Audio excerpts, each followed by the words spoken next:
Those of you who don't know who I am, I do work with the small group ministry here at Shadow Mountain. I'm in my 15th year. I started way back in 2008. And I'm guessing some of you were maybe not out of high school in 2008. Who was still in high school in 2008? Yeah, any middle school? Who's in middle school? Yeah, right? Crazy. Makes me feel of a different age. And so, and if you don't have, I'm supposed to ask, does anybody not have their sheets? Because I have my 9-year-old who is being quite helpful. Anybody else need a sheet? Okay.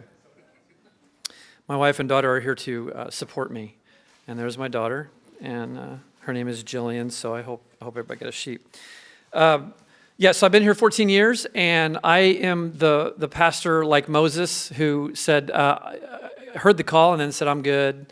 And for a number of years, I got into business, and I actually worked in Hollywood for a while, and did a few different fun projects. So I got here in 2008, and I've been here ever since, and it's good to be in God's call. So my hope today with what I have to share with you is something I wish, back when I was in the equivalent of a young adult cafe, I wish somebody had shared with me. Because when I got kind of out of high school, out of college, and started making my way in life, this information would have been very helpful for me in making decisions on who I chose to spend my time with. And so we're going to dive in just a second. But before we do that, there's a couple on your sheet. I didn't put these scriptures, but I want you to write them down at the very top near the notes section. And I'm going to read these two scriptures. You're welcome to look at them. The first one is Proverbs 4:23. Proverbs 4:23. And the second one is Matthew 22:37 through 39. Matthew 22:37 through 39. So let me read Proverbs 4:23 first. And this is from the New International Version, in case you're tracking the version. Above all else, guard your heart, for everything you do flows from it. Guard your heart. We'll talk a bit more about that in a few minutes. And then the second, Matthew 22:37 through 39 says this. Jesus replied, love the Lord your God with all your heart, with all your soul, with all your mind. This is the first and greatest commandment, and the second is like it. Love your neighbor as yourself. And so today what I hope to do is put kind of a thread between two interesting teachings in the Bible. The first is to guard your heart. And there's something about the heart that God takes very, very seriously. And in fact, the passage says everything flows from your heart. And so the idea of guarding your heart is an extremely important thing as you navigate life. But on the other side of the equation, we're called to then go into the world. We're called to love God and love people. And sometimes in an effort to love God and love people, we forget to guard our heart. And so today it's all about learning, how do I guard my heart and love people kind of all at the same time? So please pray with me, and then we'll jump into the notes. God, thank you so much for today. Thank you that we can come together as a group of believers, as a group of seekers of your will, and can learn from you what you have to share with us about how to do life the way you would have us do it. When we cooperate with you and follow you, life works. May we walk away today with clarity, new ideas, and fresh steps of faith that we can take as we navigate life well. In Jesus' name, amen. All right, so you'll notice on your notes, there's three kind of bolded and capitalized terms. There's inflow, and then there down on the same page, there's low flow and outflow. That's going to be the metaphor we're going to work as we talk about our lives. And the idea is there are people in life that will give you what I will call inflow into your life, meaning they're going to give you energy. They're going to give you focus. They're going to give you the nutrients you need to do life well. And then there's going to be these low flow people, and we'll talk a bit more about them, but these are the people that are sort of the neutrals in life. They don't necessarily need anything from you, and you don't necessarily need to give or receive anything from them. And then the outflow people in your life who are the ones that require from you, but they don't necessarily give anything back to you. And the reason I picked these is because we are always flowing somewhere. And if you've ever gotten to the point where you felt burned out, frustrated, worn out, stressed, tired, and you got sick of people, chances are you spend a lot of time in the outflow section of life. And then there's probably times when you felt really good and energized and focused, and you felt like life was working really, really well, and chances are you had these people who were bringing inflow into your life. And so we're going to define those so that you now will have awareness and hopefully some steps where you can move forward in getting what you need to do life well. So step one, in inflow, coaches. And for simplicity, I'll draw from different well-known characters from film and other media to help us remember who these people are. So the coaches in your life could be, if you're old school, you could say Yoda. If you're new school, you could say Obi-Wan Kenobi because he's got his new series out. Or if you like fantasy, you could say Gandalf. Gandalf the Gray or white, depending on which one you choose to like better. White, we got a white over here, okay. So coaches, these are people in your life that they have wisdom to give to help you get to the next level in your life.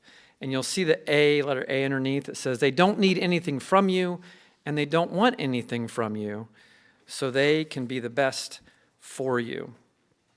Now, for the sake of clarity, let me be really, really clear. Jesus is the consummate coach. He's the one that we're called to follow, emulate, learn from, and receive from. But what we want to find in life, because we've been given this body of Christ to work with and move in, is we want to find coaches in life who can bring parts of Jesus into our lives. And sometimes that can be a challenge. And just based on what I've already said right now, how many people would say, hey, I've got a coach in my life, somebody who kind of leads and guides? Got one? Yeah. A few, yeah. Coaches are there because we are constantly flowing out somewhere. And coaches give us the high-end help that we need to keep moving forward. Let me define ways we can have a coach if, say, we don't have a live person in the room with us. We could have a coach on YouTube. YouTube is a great tool out there that we can continually be learning from, gaining insight and wisdom from, that can give us enough nuggets where we're never going to be able to go back and help that person. They've created a product and it's out there on YouTube. So that's a coach that can be pouring into us. Another one can be a coach in a book, good wisdom books, who can be helping us make decisions and learn and that type of thing. But I want to stress the goal is to have a warm-blooded human being in the room with you at some point on a regular basis whose responsibility is to weigh in on your life. Now, one way that you see this a lot, and it's from a conversation I was having earlier this morning, is a lot of people, when they decide, hey, I want to get married, or we want to get married, they'll go and they'll get premarital counseling. That's an example of a coach. But that's not always something that lasts long term. You might also find that sometimes we need to go to like a counselor or a therapist. That's a coach. That's a coach model because they're there to help you kind of untie the knots of life to make sense of parts of your life that may or may not be working well and help you kind of move on and move forward. But then there are also some that their design is to not just help you go get over your problems or prepare for a relationship. Their job is to help you excel. And that's what I want you guys to be thinking about and praying about in your own life. Who can help me excel in my Christian life? Too often, I think we get so stuck in kind of a mindset of learning more about the Bible, going to church a lot, and serving, that we are flowing out so much that we just get exhausted and tired. And that's not the design that God has in mind. He has this continuum. Take in and then give out. Take in and then give out. But the priority is always on that take in model. So that's one relationship that I want you to think about in the inflow section. The second relationship is comrades. Comrades. Now the difference, of course, is a coach is only there for you. You're not at all there for your coach. But comrades, you'll notice all of these have a C beginning. letter A there, think of this as a face-to-face relationship. The focus is on what God is doing in our lives. So this is going to be a one-on-one friendship. It could also be a dating relationship. But the idea is two people have chosen to get together and say, hey, let's grow. Let's grow in a specific area. Let's covenant together and talk about this. Let's make a commitment together to spend X amount of months or years together and move forward. And as you continue in life, what you find is your comrades begin to show up more and more and more, and you find these are your long-term friends. These are the people that you want in your life. But I want you to write down next to comrades somewhere, safe. Safe. And I'll talk more about the other types of relationships, but a comrade has to be somebody you can be yourself with. And a comrade has to be somebody that you don't have to edit yourself when you talk about life with. There are relationships where you do have to do that.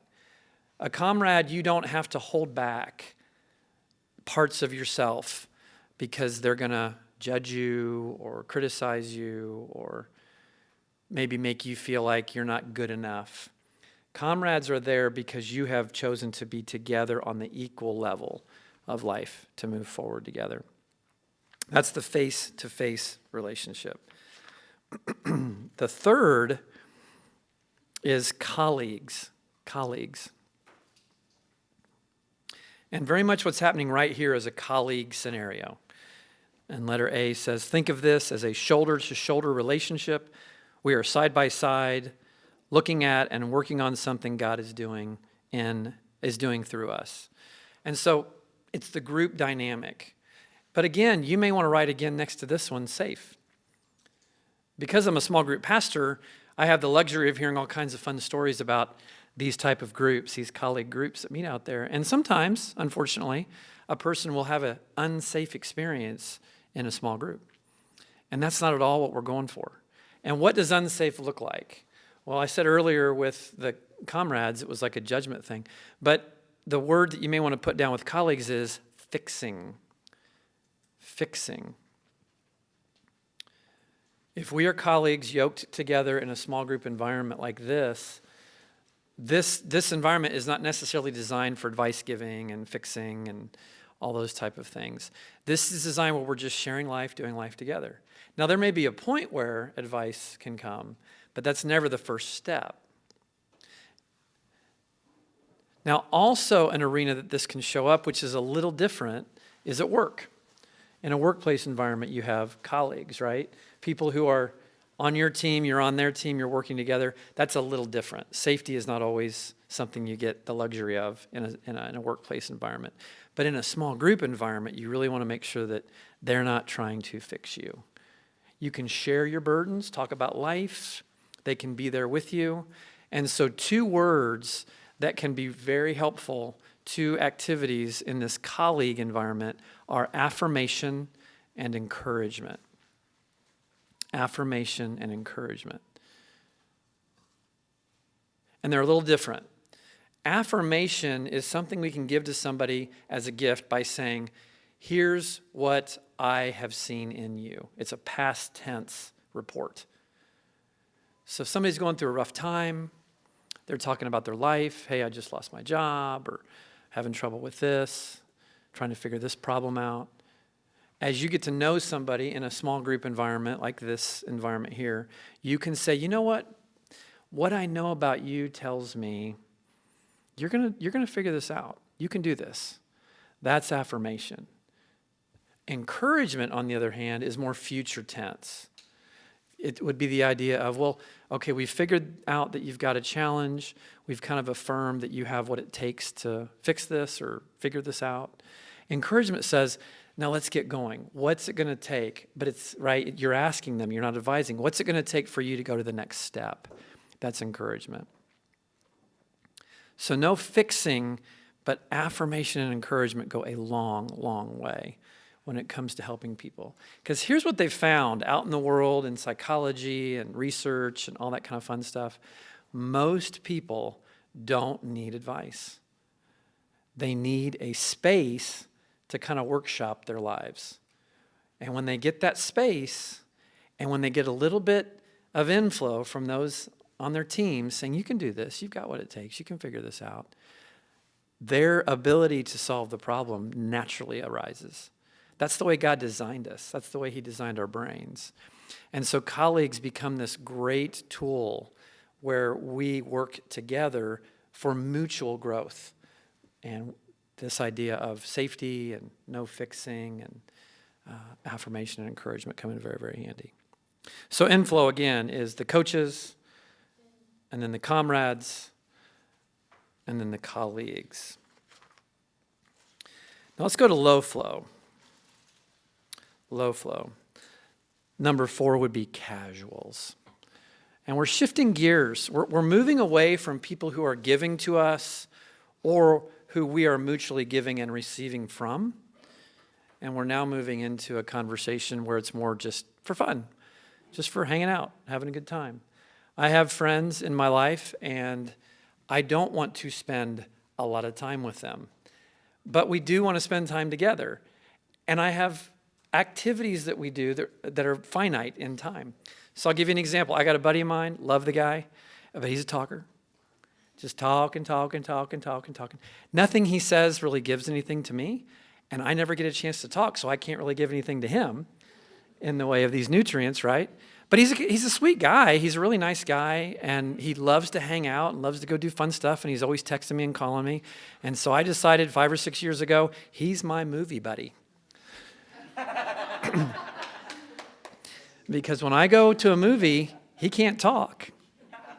And he gets the fun of thinking, hey, we're hanging out, we're having a good time, and then I get to go home.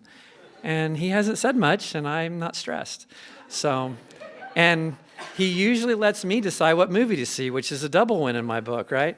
So the last time we went out was for The Batman. Anybody see The Batman, that newest one? Yeah. So I called him up, hey, let's go see The Batman. And the most recent one. I don't know the actor's name, but he was, there you go, Robert Pattinson. Thank you. Got a film person here too. So we went out, we had a great time, and he talked about maybe 2 or 3 paragraphs, and he got the experience of having a great time with his friend, and I got the experience of not having to hear him talk too much. So it was a really good thing.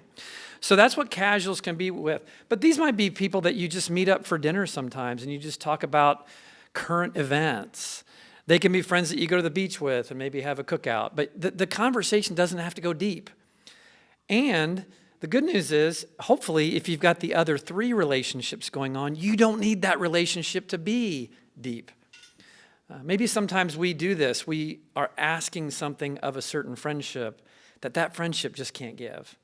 And so this is where you begin to notice there's a nuance here. There's a continuum. A coach doesn't necessarily need to be a casual. A casual doesn't need to be a comrade. And so you get the luxury of picking and choosing who gets your time and how. And you have that permission from God. So there's casual. Now let me just give just kind of a, hey, this could happen. Sometimes a casual friend over time could turn into a colleague or a comrade. You never know. The conversation at some point could shift. Life brings changes to us that naturally require help. And I've got a buddy of mine, I was just telling my wife about him this morning. I gave him a book 6 years ago about friendship. He hasn't read it in 6 years. And we were kind of casuals, a little bit more than casuals, but we weren't yet at the colleague or comrade place. And he called me up just a few days ago, and he said, hey, can we get together for breakfast? And I said, sure. And he showed up different. He showed up like he wanted to talk about life, not just about the weather or about the current movie or the politics that were going on at the time. And we sat and had a really great breakfast. Did I say lunch? Yeah, we had breakfast. And at the end of it, he said, hey, it means a lot when we get to hang out. I was like, well, that was different, you know. And he was driving home, and I was driving home, and he texted me, and he sent me a picture of the book I gave him 6 years ago on friendship. And he said, hey, I want to read this, and I want to talk to you about this. So sometimes the casual shifts. Now, you can't control that. You can't determine that. I was not looking for him to shift. I was hoping it would happen, but it took 6 years. So sometimes you're patient and you keep showing up and it's good. So that's the casual little sidebar. All right, now we go to outflow. The first thing I want to say about outflow is in Christian circles, and especially in service-oriented Christian activities, a lot of people spend more time here than they need. Now, I know we talk about service here at church, but I want you to hear loud and clear, you got to govern how much you give to other people. You have to manage your own resources well. And now we're going to talk about why. Number 5, care receivers. Care receivers. Care receivers are people who have nothing to offer you. They could be too depleted, too hurt, too irresponsible, too tired, just tired in life. But these are care receivers. So one way you can think about this is, at the top of this list, we have coaches. Well, you might become a coach for a person who I would call a care receiver. Someone who you can listen to and affirm and encourage, but not necessarily somebody who's going to be a mutual friend. They're not going to give back. So going into a friendship like this, you have to have your eyes wide open. And you have to know, okay, I'm not getting anything from this. So I need to determine how available I am to this person, because they will be depleting me. That's just the way life works. I will give to them. I will be outflowing to them. So I need to be mindful of the fact that if I spend too much time with this person, I may get depleted, and then I might get frustrated and grumpy, and whatever happens to you when you get depleted. I know for me, it's all of a sudden my wife becomes not a very good wife, and I'm like, wait, where did that come from? And it's because of the way I'm depleting myself, not because she's changed. I'm just depleted. I can't see her for the good she is. So we've got this care receiver thing. But here's the thing about care receivers. Hear me loud and clear. They are looking for answers. They're trying to figure something out. So they're not there just to drain you. They're actually looking for your help. They want to do something. Another word maybe could be receptive. They're receptive to what you have to offer, and that's spelled out there in letter A on the next page of your notes. So that's your care receiver. So these are people that you come across, and you have a conversation, but now you have a label that you can say, okay, this is where they fall in the continuum of my friendships. And I need to be wise, and I need to think this through. In fact, you might even go back to your coach, whoever your coach might be, and find out, hey, how much time is appropriate time? Or maybe with your comrade. Hey, I got this new friend, and they clearly need something from me, but I can tell right now, I'm probably not going to get anything in the way of mutual friendship. What can I do here? Then you go to number 6, chronics. Chronics. They need your care and everyone else's care, but they won't do anything with it. And then if you look at the letter A and B under the chronics fill-in, they don't learn, they don't apply or do anything with advice, direction, or care, and they're actually characterized by foolishness. Letter B, they simply receive because it feels good, but they never do the hard work of self-care or follow-up. And I might even add growth. They don't do the hard work of growth. Now here's the thing that you have to be wise about. Chronics sometimes will sell you on their desire to grow, or sell you on their desire to be a part of what you're a part of, or be with you in friendship. But you got to test the waters on this.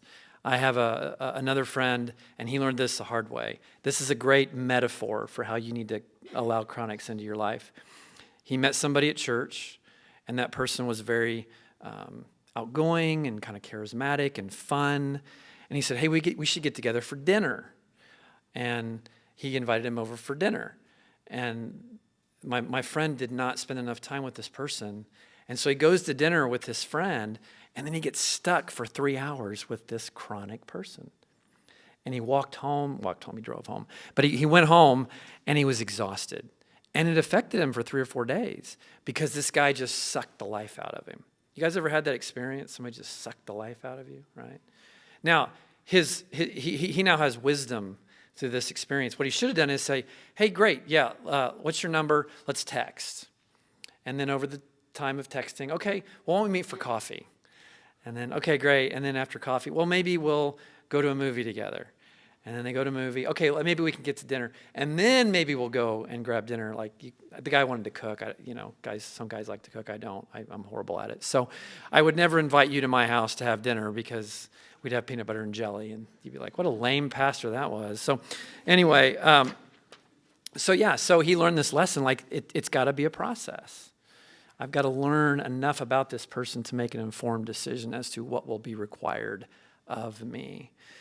These type of people, chronics, tend to be the ones that drag you along, string you along, keep coming up, keep showing up. Now, I'm going to give you guys a little bit of like my own experience. I've dated chronics in the past. I'm not married to a chronic, but I've dated chronics in the past and didn't know that's what they were. I had no idea. I thought they really wanted to date me because they really wanted to work on a relationship with me. And we ended up it was horrible. It was a bad experience because every time we were together, they just needed. And no matter how many times I would say, well, why don't we try this or why don't we try that? It just never worked. And it was because they were in this phase in life. And I'm not saying that people stay here. Today's about you. Today's about making sure you have steps and tools that you can use to determine who is this and how much do I need to be available to this person. So that's your chronics. And then lastly, contaminators. Contaminators. These are the manipulators, the harsh truth tellers, mean people. Sometimes they're your boss, right? They can be your coworkers. They can be people in school with you. They can be friends in your neighborhood. But these are the people that they are not interested in anything good for you. They're just not. In fact, they may not be interested in anything good for anybody. And so they're only going to hurt you. These are the wolves that the Bible talks about.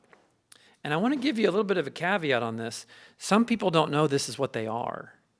But when you run into them, your job is not to inform them that's what they are, because they can't hear you. Their lives are too suffocated by all the toxic parts of how they live. And so if you try to go along and help them out and give them answers, all they're going to do is rebuff you with bad things, and you're going to walk away just feeling horrible. So contaminators can be very hurtful. Now, I want to list some scriptures here, because some of this may be like, what are you talking about? We're supposed to love everybody. We're supposed to help everybody. Titus 3:10-11 says, warn a divisive person once, and then warn him a second time. After that, have nothing to do with him. Nothing to do with him. You may be sure that such a man is warped and sinful. He is self-condemned. And 2 Peter 2, 1-3 talks about destructive heresies, greed, exploitation, lies. But this is the type of person that will come along and just really, really hurt you. And so be mindful of those that you're meeting along the way. And then I want to just briefly spend a little bit of time on going back to the inflow and outflow. So let's take the example of like when you go on a picnic or you go to the beach and you have those big orange drink dispenser things. What are those called? What's the cooler called? What's that? Yeah. And then at the bottom you have that little button and the liquid comes out. Yeah, I'm so technical.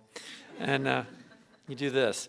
Okay, so here's what's going on in your life. For every relationship you have, let's say your life is the container. For every relationship you have, there's a spigot at the bottom that's going to be giving out liquid. So let's say you have 8 friends, you got 8 little button things that liquid's going to be pouring out from. If you got 12 friends, 12 things. And so the idea is you've got your thumb on the buttons and you get to determine how much of your energy and love and affection and compassion and patience and kindness gets poured into that person's life. So that speaks to a couple things. One, how many friends is realistic? That's something you have to determine and learn. And then what types of friends?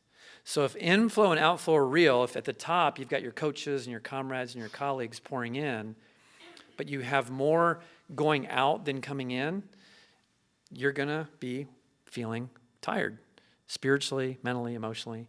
You might get irritable and you might start to get frustrated with life, right? And so it's a ratio thing that you have to determine for yourself. The next thing, it matters. It matters because God has given you a ministry. He's given you a temporary ministry now, but he's probably given you a life calling that you're beginning to realize and understand. And as you're moving through your call in ministry, he needs you to be filled up as much as possible. He needs a full vessel with which to work. And if you're out of sequence, out of ratio with the in and the outflow, you're not going to be the fullest vessel for him to use in building of his kingdom. So the inflow and the outflow happen. So here's what I want to say. Do I have it on here? Let's see. Yeah. What I want to challenge you with today, and then you're going to go to your tables here in just a second, is I want to challenge you to start thinking about who are those top 3 people in my life or group, and how can I begin to lean on them and rely on them more and more for what I need in life? Because they're the ones that aren't always making themselves present. That's something you have to go out and be actively looking for. Once you get past the casuals and you get into that lower outflow section, those people are going to show up no matter how hard you don't look. I don't know if you guys have experienced that, but they just are naturally shown up. People are needy, and some people are needy and have been needy for a long, long time, and they're desperate, and they're going to come to you, and they're going to take everything they can off of you because they're just so deeply wounded. But that's not the way you minister to somebody. You don't minister to somebody by giving everything in you to them. You continually point them to Jesus and continually bring them into the body of Christ, because one person can't help one person who has that much need. So my challenge to you is start looking for those top 3. Who can be pouring into your life more and more and more? And then when those care receivers and chronics and contaminators come in, your radar for those types of people will be very, very fixed, and you'll know best how to meet them, and at times, if necessary, how to distance yourself from them so that they don't kind of turn you into one too, right? So here's some takeaways. Your inflow should be important. Outflow happens without effort.